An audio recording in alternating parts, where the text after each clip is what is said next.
everyone, it's Lisa, and today is, it's Tuesday, and I am going to do something that I have wanted to do for so long, and I always kind of doubt myself when I think about it too hard. And last night I was going to sleep, and I always, you go through the whole gamut of what you're worried about, what you want to do, all that kind of stuff when you're going to sleep. And I'm not fortunate like John. He falls asleep within like 30 seconds. It's amazing how fast he falls asleep. But here comes Chanel. Oh, she's just going to sit over there. You can come over here. So what I wanted to do is, a lot of times I get asked different things about life, about, hey baby, about, staying motivated when you're a mom and, trying to look good, and about, spending money. But one of the things I always get asked about, and I really feel passionate about, is having a happy marriage. And some of you might not know, if you just started watching me, that I've been married before. I was married when I was 22 and then got divorced when I was, I think, right around 25. No, I got separated right around 25 or 26, and I didn't get actually divorced until I was dating John. I haven't even seen my first husband in years and years and years, since before I met John. We didn't have any children, and so it was a good, it was a pretty, I say easy split. It really wasn't, because I was just so heartbroken. And I've got some older videos. Gosh, I would love to do them again, but I've got some older videos on, being happy after divorce, and finding Mr. Right and stuff like that. So I kind of would like to go along those lines again, because although I'm not an expert as far as being a counselor or anything like that, I feel like I have some things I would love to share with you, especially young girls, that I would love to do like a couple of little videos on what to look for and things that you really need to think about before you marry someone. Really things you need to think about before you even start dating someone. And but I thought I would kick this off with just a couple of maybe tips on my happy marriage. And John had been married before also, but he didn't have any children. So both of our children are from John and I, and we have now been married, I think February will be 20 years.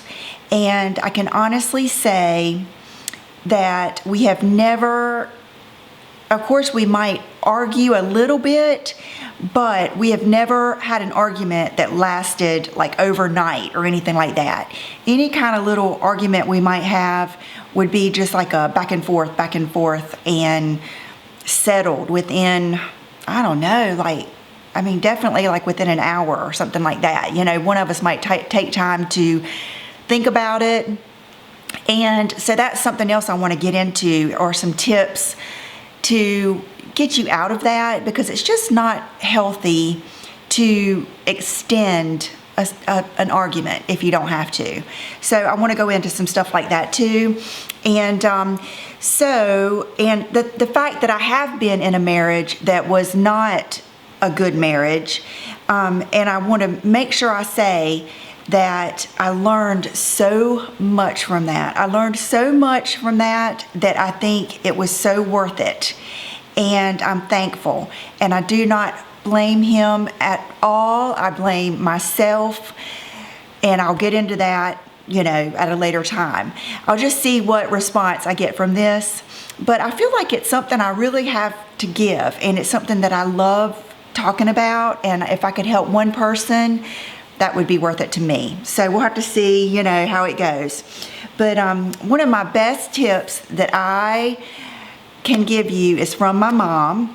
And my mom and dad have been married, gosh, okay, I guess if I'm gonna be 48, they've been married probably, gosh, almost 50, probably around 50 years.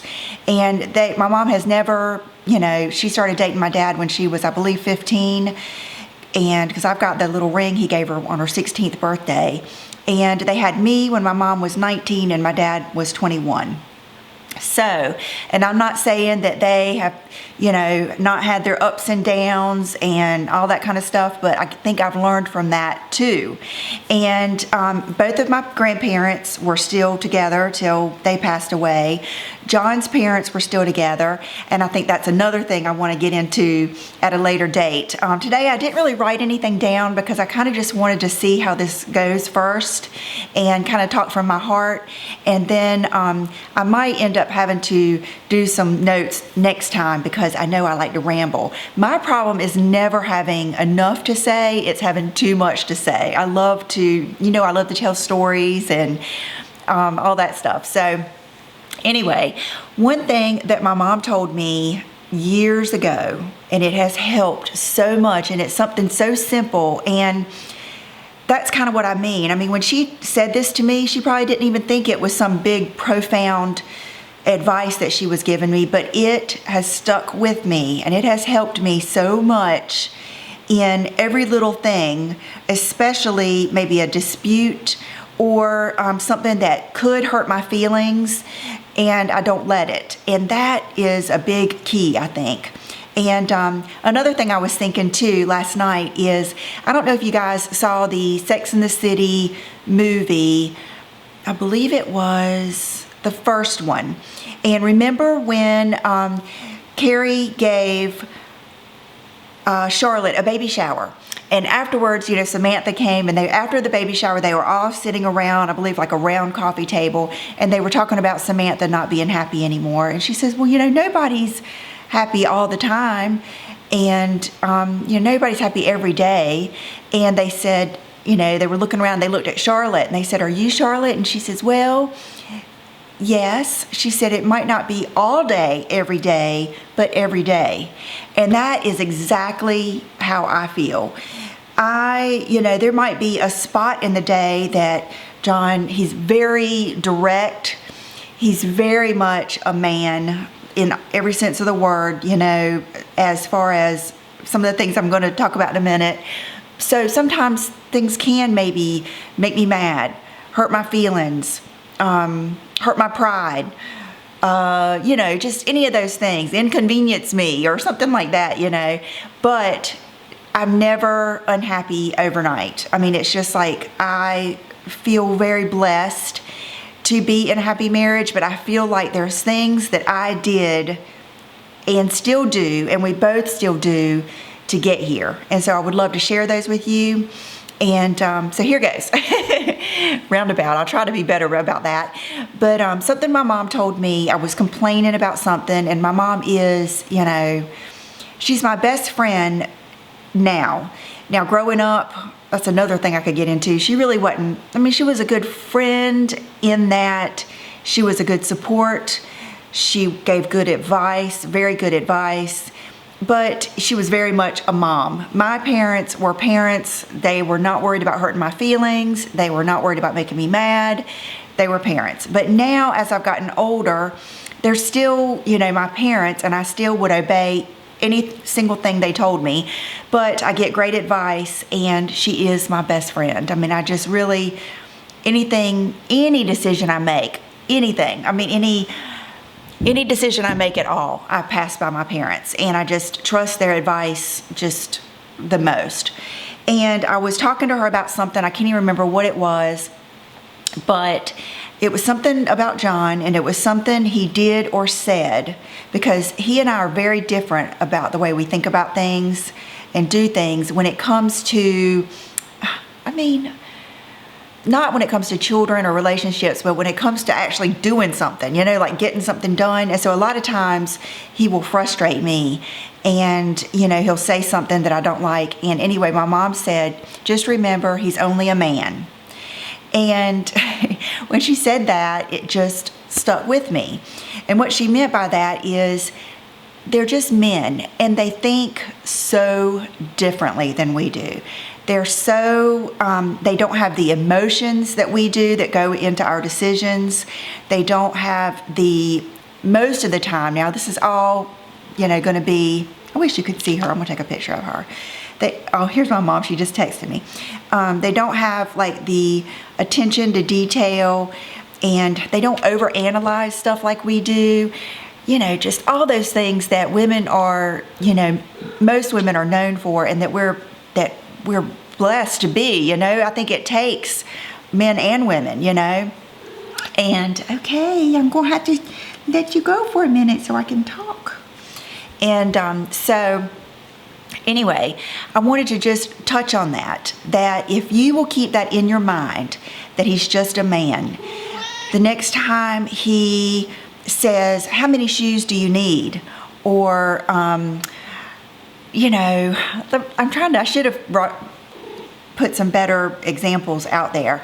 Or sometimes, like, I might want to, I want to get this done in the yard, and I'm thinking, I know this person, they did my friend so-and-so's yard, I'm going to call them. And John might say, well, let's hold off on that, let's get some estimates. And, in my mind, I'm thinking, I don't want to take time to get estimates. I know I want to get this person. Or, I'm trying to think of like a specific example. If he were to hurt my feelings, like, John really doesn't ever hurt my feelings as far as saying anything about like how I look or anything like that. But he might say, oh gosh, this is terrible. He really doesn't hurt my feelings that much. Like maybe if he says something that I don't think he should have said to the children, like something I think was too rough or something like that. And, that's something that that's something that we could disagree on, because I am a pushover. I am terrible about, just sugarcoating everything. And he is very direct. And so I may, disagree with something he said.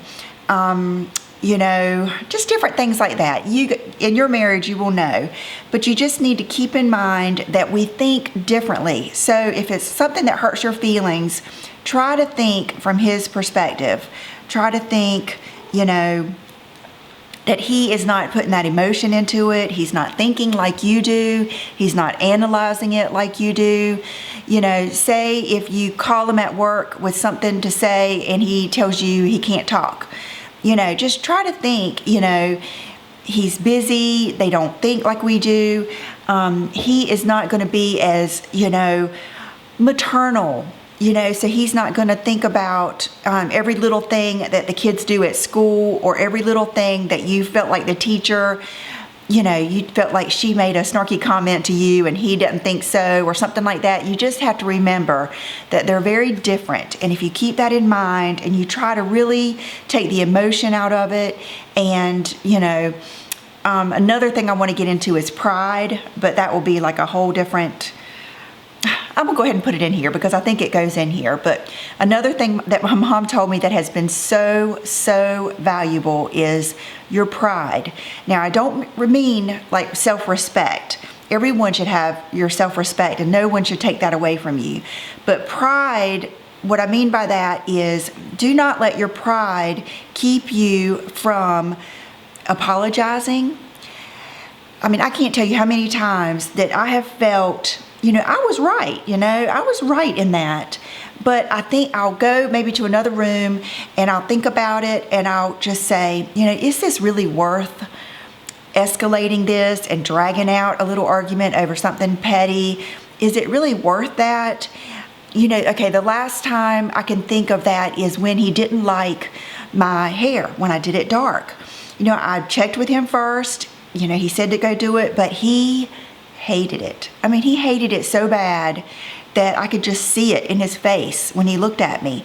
And at first, it kind of made me mad, because I thought, he shouldn't, he should, not that he should like it, but I felt like he should pretend he did or something, And then I thought about it, and I thought, he's just a man. He is just reacting. He's not thinking through the fact that I might not like it, that it might hurt my feelings, all that kind of stuff. He was being blunt like a man and like he does. And he was telling me the truth. He was being very honest, which is, I think, is a lot of things that they do. And so I thought to myself, okay, I'm not going to let my pride keep me from understanding. And, you know, a lot of times we'll get into a little, you know, just a little bit of a back and forth. I can't even think it's so bad. I mean, we really do get along very well, and we think a lot alike, and we really try hard to get along. I mean, we don't try, but we're very considerate of each other.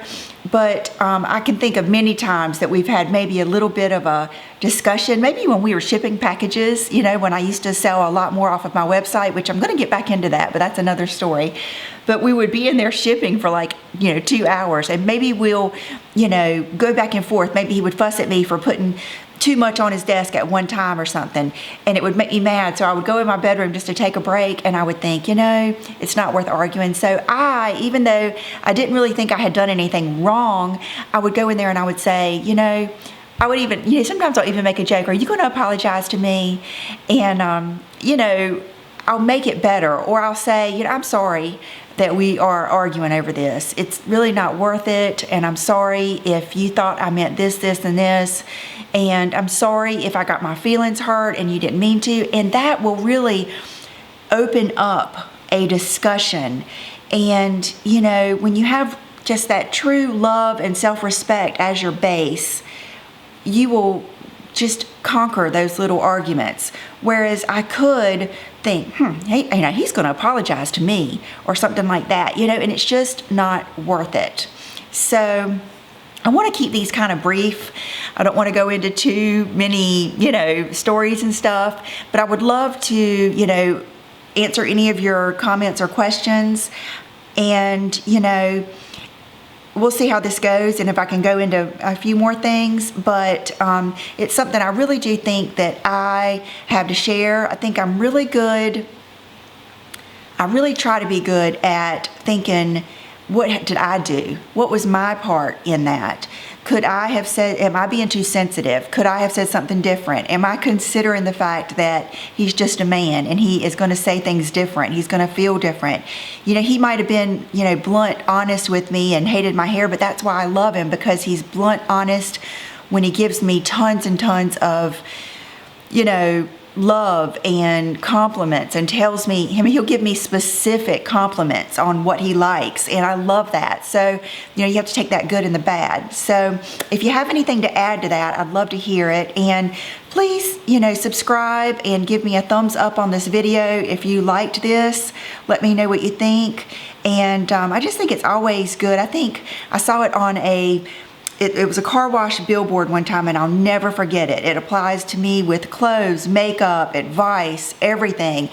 Everyone knows something you don't. It doesn't matter who the expert is. It doesn't matter if it's Lisa Eldridge or Monica Blunder or any of those makeup artists, Pixie Woo. I'm sure that they will tell you that they learn something every day from different people. We're all, you know, learning all the time. And I'm very, very open to learning. I get inspired so much by so many different people, with so many, the littlest thing. And I know that my mom gives me such good advice. And I come from a background where I'm a Southern girl, and very, very, very traditional man, woman role in the house. And I think that even if that isn't your dynamic, I think that is the closest to nature.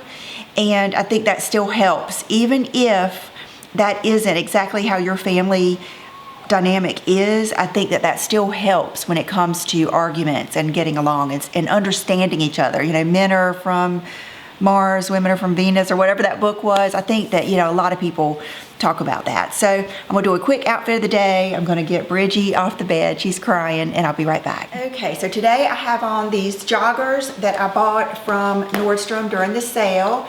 And then I have on this bodysuit. I will probably, I'm not planning on really going much of anywhere today, but I will probably put, something I would do is like tie my sweater around my waist or something, because I'm not totally satisfied with this right here. And I wish these were higher waist, but I'm looking into that. I want to find some more high waist pants. And because to me, to lose every bit of tummy that I have to really lose a lot of my weight on my face. And I'm trying to find that happy medium. So, okay, she's got to go outside. Hold on. Okay, back. She's out there, so I'm gonna leave her out there. Okay, and then the shoes I have on today are the Valentino Slides. I love these so much. I'm so glad I got these. I'm still in the breaking in period. Brooke said that it takes a little bit to break in slides because on this foot, right where my big toe knuckle is, they rub a little bit, but she said that that would get better and they kind of break in or whatever. I see Chanel in the camera. But so this is what I have on today, and I probably would just keep this on most of the day. I don't really plan on going anywhere, but I would love like a leather moto with this. That would be what I would put on with this. And then the purse or tote I'm carrying is, you know, I've switched into this. I don't know if I've told you that since I think I put it on my Instagram, but I am going to do a review on the tote on this Never Full, is it MM? Because not that 1,000,001 people haven't done it, but I'm going to do a review for this from a non-tote girl. I have never been like someone who wanted a tote bag for my purse, but there are some things I really would like to hit on that I wanted to do. So I will eventually do a review on that because I love it. I thought I would pull you in a little bit. Oh, that's probably too close. But this is the makeup that I showed you on Friday. The Bare Minerals, the Summer Bisque, and the primer. It is definitely a pore filling primer, that Urban Decay one, but I like it. I'm going to give it a few more times before I tell you should go get it or whatever. And it's like I have some shine going on, but that's okay. And no lashes today, just eyeshadow. It's that same palette and that same one color and like bronze. But so far I'm liking it all. Now, do I like the Bare Minerals better than the Laura Mercier loose powder? Probably not. But I do like the shade of this. I think it's very warm and I like that. So anyway, just a heads up on that. And Funny Bunny for my nails. And the ring is one that my parents gave me. It's a big, I think it's a blue topaz and diamond ring. And I think that's it. So I hope you guys enjoyed this. Let me know down below and we will do some more. And I'll see you probably later on in the week, if not Friday. See you then. Bye-bye. Hey, it's me again. And I've got my phone sitting over here. Oh gosh, of course somebody's coming out as soon as I start talking. Anyway, I was just here at Zaxby's eating my salad. Here's my trash. And I was thinking of my video and everything. And I remembered the one thing that I really wanted to say when it comes to how different, you know, he's just a man and how different things are. And I think that this is probably what I was talking to my mom about when she initially told me that. And it's very important to know, because a lot of times you will think that maybe your husband or your boyfriend or whatever is not interested in what you're saying, or maybe he's just, you'll think that he's trying to shut you down or doesn't want to hear it or something. But you have to remember that men are fixers. That is their instinct. When you tell them something, they want to fix it, or they want to solve that problem for you. And something that John does, like, you know, like if I say, definitely if I try to talk to him about, maybe I try to talk to him about some negativity that I've gotten on a video or something, he will immediately try to say, well, they just think so-and-so, so-and-so. Or he might say, I wouldn't worry about it. Or, you know, he'll have like a quick answer. And what you have to remember is he's just trying to fix it. He's trying to either immediately make me feel better, or he is just trying to give me the answer. Whereas women, a lot of times we don't really want an answer. We just want to talk about it, and we want someone to say, oh yeah, and, you know, ask us questions and maybe tell us, you know, their side of the story. Where men, that's just not their instinct. Their instinct isn't to, you know, tell us that. Or maybe, like, I'll just think of an example. You know, this I don't have this problem because I don't have all of my friends John really likes. But say you have a friend and you have an argument with them, they might say, I just don't hang out with her anymore, or just don't go over there anymore. Or you might say, gosh, I was in that so-and-so store and they were so rude. Well, just don't go shop there anymore. You know, that's just their instinct. And that is something that I think a lot of women don't understand, is that they just aren't wired like we are, where they want to listen and, you know, pull out every detail, you know, like two girls are. They just want to kind of cut it to the quick and fix it. And John is very, very, very much that way. He is very, what was it the other day? I needed to get my car out and his truck was in the way. And so when I started pulling out, I assumed he was going to go all the way down the driveway, let me out, and then come all the way back in. Well, what he did is just pulled his truck out and then kind of pulled it up to the side, and I still had to kind of go around him. And I put the window down. I said, I thought you were going to let me out. He said, I don't need to go all the way down the driveway to let you out. And that's just, you know, an example of the difference that, and to me, you know, I didn't say this, but I felt like, gosh, I felt like that was lazy or, you know, he was just kind of cutting corners. But to him, that was more efficient. That was, you know, there was no need to do anything else. And that is how John is. He is very point A to point B, no fluff. Whereas I'm lots of fluff. And so that might be a place that he and I, we don't argue, but we might just not see eye to eye. And instead of, you know, arguing about it or trying to really get him to see my point or something, I just, you know, I don't beat a dead horse. I just kind of, you know, laugh it off and realize he's just a man, and that's how he thinks about it. So that's just something else I really wanted to add to this, because I think that is a major difference in men and women, and it's something that you really need to keep in mind when, you know, you come to your husband with a problem, like your children, like say he gets home from work and, you know, you're saying, oh, you know, so-and-so, she's been whining all day about wanting, you know, I'm just trying to think of an example, or I'm making up a story. You know, little Susie has been whining all day, begging for cookies. You know, it would be something like John to say, get rid of them. Just don't buy any more cookies. You know, something like that. So just trying to get my point across. I'll get better and better at this, and I'll get my thoughts more organized if I see that this is something that you guys like. But so I'm just going to add this at the end of that video because I feel like it's important. And I will talk to you guys later. Bye-bye.